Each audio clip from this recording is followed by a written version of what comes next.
People join you for the result, but they stay with you for the community.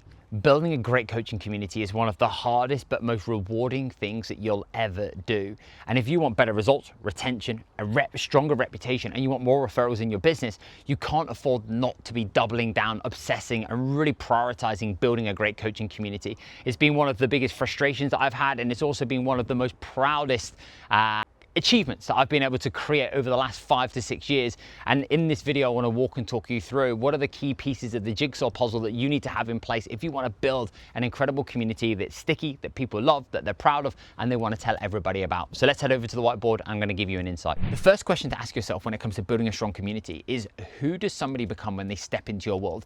A strong community is not about how interactive or how engaged a WhatsApp, a schools group, a GoCollab group is, or how many comments people are now making. Of course, that's going to be a piece of the puzzle. It's really about the aspirational identity. How does somebody behave when they step into your world? Who do they become by being your culture and being in your container? Because when I heard this, it completely flipped the switch and changed the game for me.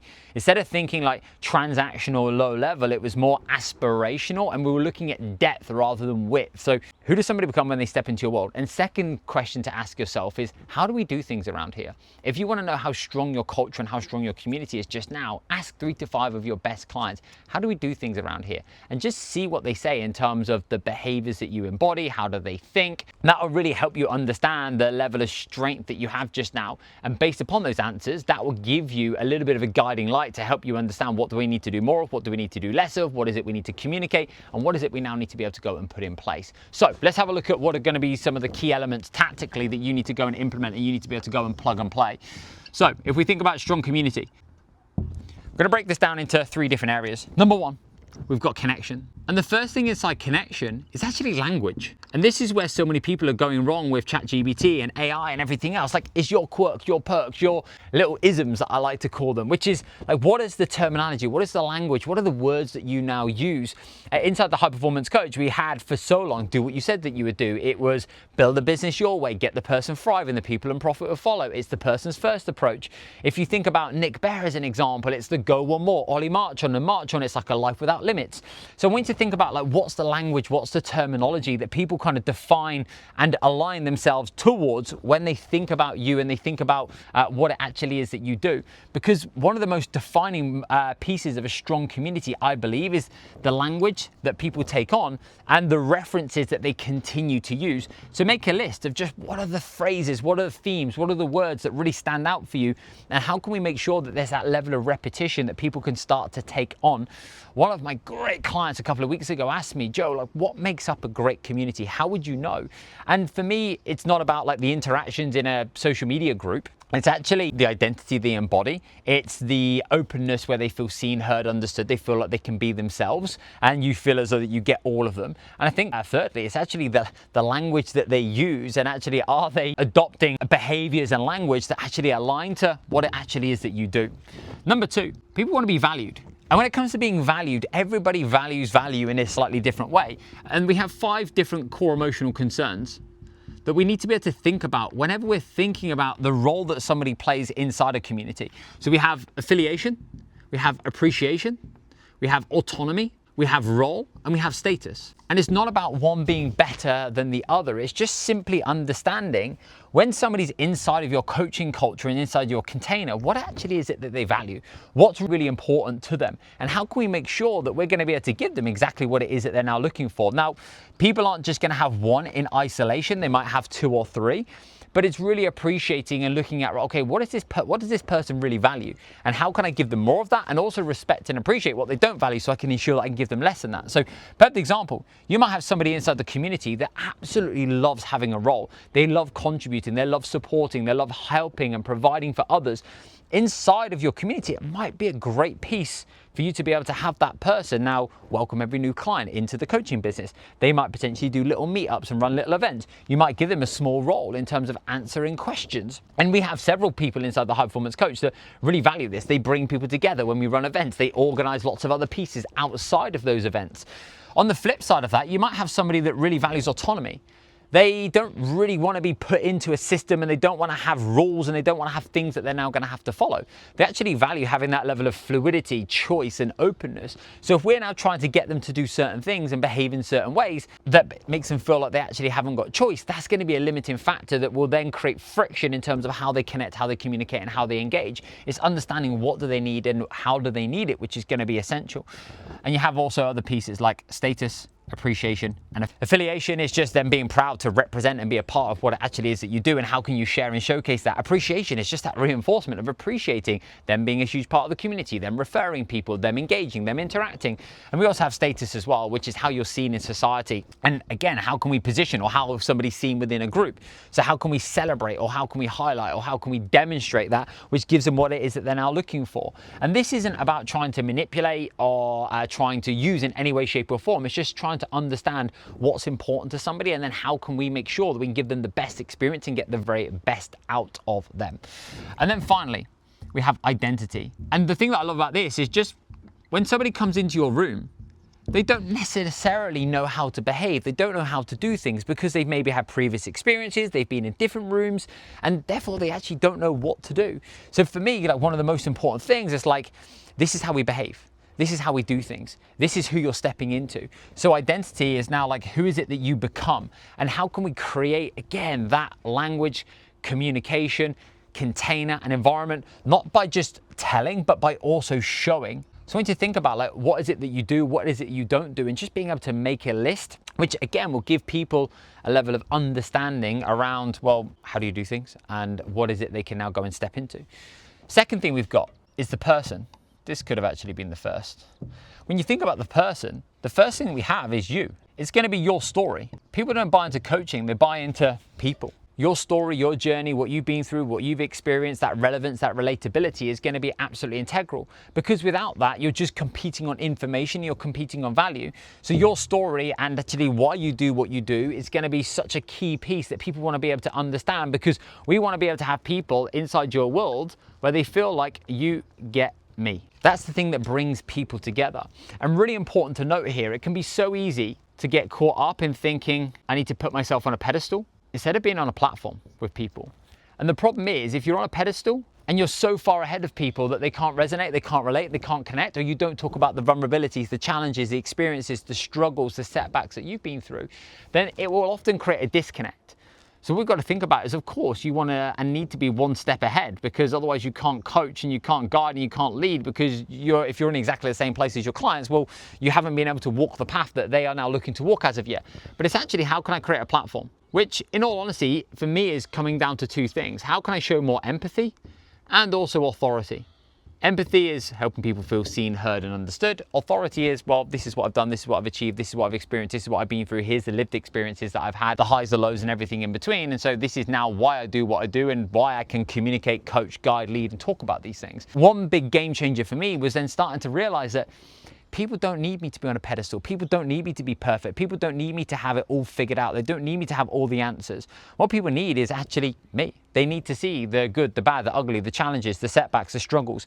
Because if I don't communicate and I don't create that, then when they step into our world, they don't feel as though they have the permission, or they don't feel as though that's how you do things. So therefore, there's a degree of, well, they can hide. They don't share. When they are going through struggle, they don't necessarily communicate and convey. And again, that just creates a friction point, and there's a level of disconnect, because we're not really truly allowing people to see the full picture.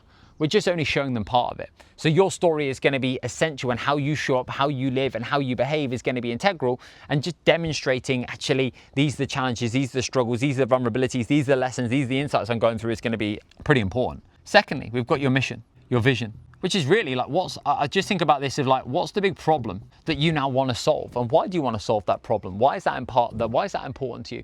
People want to be a part of something that's bigger and greater than them. So what is it that you're working towards, and why? And how well are you communicating and conveying that? We could look at this also, like, again, in terms of like philosophical. It's just a deeper meaning into why you're doing what you're doing, why you're creating what you're creating, and why you are on this journey and on this path to wanting to solve these problems. What's that North Star?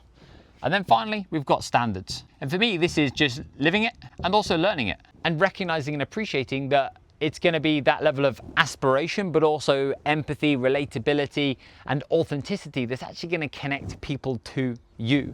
And it's going to be the consistency at which you show up with, which is going to create that level of predictability and that level of trust. We had an Olympic swimming coach come and speak at one of our events many years ago. And he said, one of the biggest things that I've realized about working with some of the best athletes in the world is that they value consistency, integrity, and longevity over anything else. They've seen the tactics, they've seen the next best promises that are going to guarantee them 0.2 of a second off their next personal best. They have been sold and told and given all that stuff before. What they value now more so than anything else is that. And when he said that, it made me appreciate that actually that's exactly what I value. That's exactly what's important to me. And if that's important to me and that's what I value, then how do I ensure that that's something that I embody, I share, showcase, and demonstrate in everything that I do?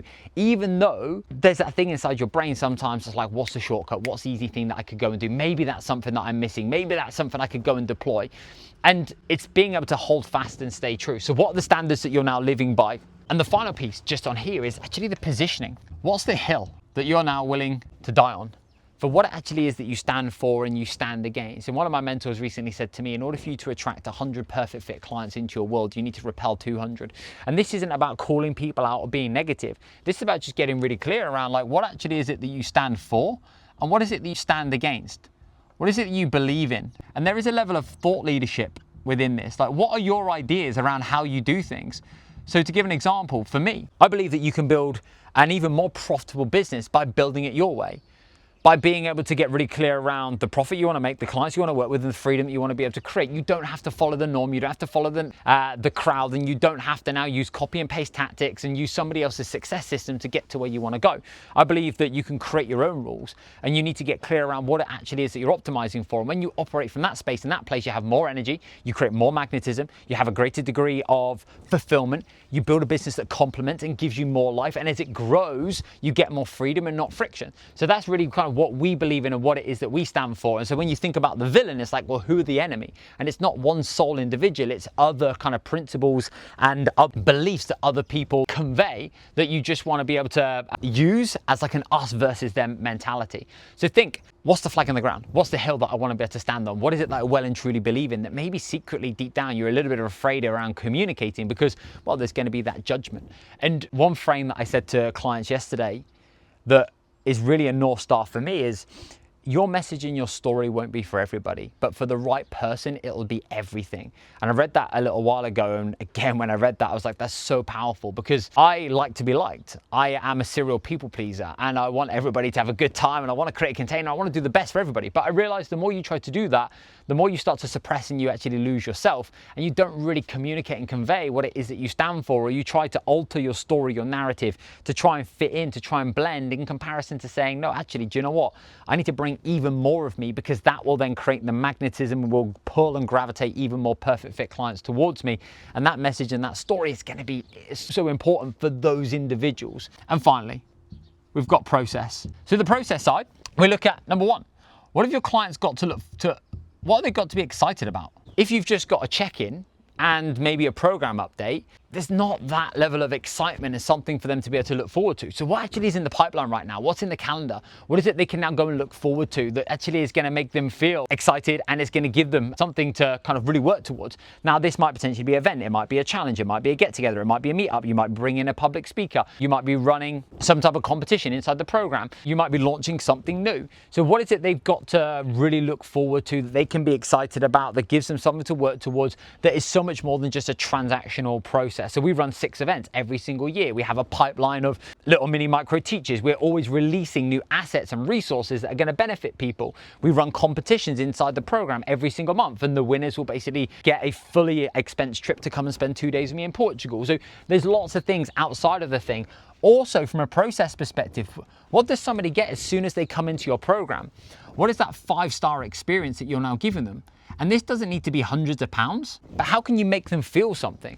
So in our world, what we do is we send everybody a welcome pack. We send them Psychology of Money, a little grenade bar, we send them a hoodie, and we send them a t-shirt, and I send them a handwritten card. So that's just straight from the get-go makes them feel something, and they're also more likely to want to share and want to communicate, and also gives them an excitement to actually go and represent.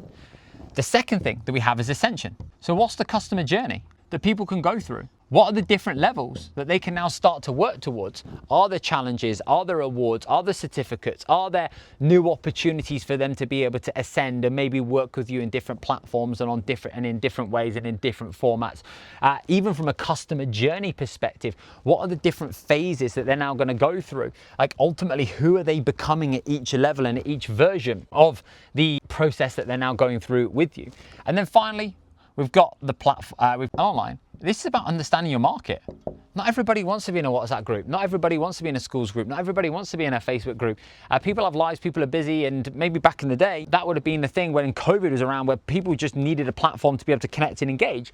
Whereas now, it's about recognizing, appreciating, and understanding your clients' needs and what actually is it that they now require in order for them to be able to get the very best out of this coaching process. So from a platform perspective, is there an online platform, schools, Go Collab or Go High Level, that is giving people the opportunity to be able to have a pathway, to be able to have a community, to be able to have an events and a leaderboard page? Is it offline in terms of meetups, events, mini get-togethers? It could literally just be a coffee. It could just be a coffee and croissant morning. It could just be you going and training with one of your clients. This doesn't need to be massive, but if you think about it from a platform perspective, like what do my people need? What are they looking for? And how am I housing and creating and communicating in a way that obviously allows me to do these things, but also gives them a place and a space where they feel safe, they feel heard, they get exactly what they need, they get exactly what they're looking for, both in the offline and also in the online. I know some of the people that have got the best coaching communities in the game, and they have zero online platform because the people that they work alongside actually don't value that, don't need that. They've got so much going on in their noise and in their life, and they've got so much noise that actually the thing that they value most is the offline. It's the meetups, it's the quarterly events. So it's not about like you need to have all of these things in place. It's just being able to read the room and understand like what is it that my people need in order for them to be able to get the very best out of this experience. So they are the key components that I believe make up a strong community. That's been built off the last 15 years, 10 years of probably getting it wrong a lot of the time, and then the last 5 years of still getting it wrong, but also seeing a lot of successes, wins, and highlights. And for me, the community, the people you partner alongside, and the journey you go on is really the heartbeat. It's the thing that gives you the love, the passion, the fulfillment, the sustainability, the longevity. You want to look forward to the people you spend time with. You want to look forward to being a part of something that just feels like it's an extension of you. You feel like you found your people, with people who get it, they understand, they think like you, operate by like you, behave like you, they have similar values to you. And when you create that, money's important. Being able to create freedom is important, but the fulfillment that you have in your business and loving the people you're partnering and what it is that you're creating, I believe is really the energy that gives you the desire, the want to continue to create, to continue to expand, to continue to move forward. Because without that, there's a huge piece missing. So working on this stuff, I believe now more than ever is so important, and that level of proximity. People want to be a part of something where they now feel they're like they belong. And if you don't do that, there's going to be such a big limiting factor that's going to stop you from being able to A, get to where you want to go, and B, have a good time whilst doing so. So go and implement. I hope that's been useful, and I'll see you on the next video.